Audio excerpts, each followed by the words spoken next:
As the Ball State men's golf team swings into action this season, there's one player in particular that Cardinal fans should keep an eye on. Junior Eric Steger not only qualified for this year's U.S. Amateur Open, but he advanced through the first two rounds and into match play.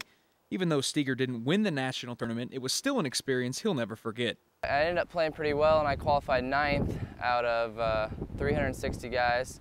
So I played pretty well. I ended up losing in the first match, though, but it was an awesome experience. The course was probably one of the toughest I've ever played, and the field is obviously, the top amateurs in the world, so it was a really cool experience to get out there and play with those guys.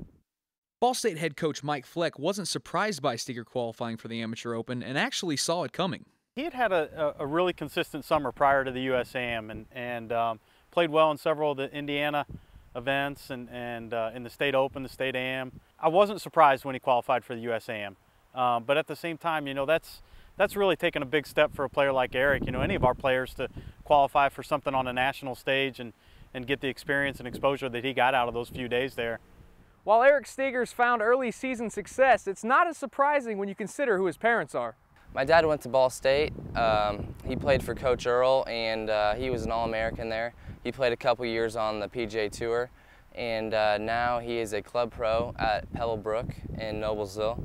And my mom also played for a year, and now she sells golf carts and owns Indiana golf carts, so we kind of got the whole golf theme going in my family.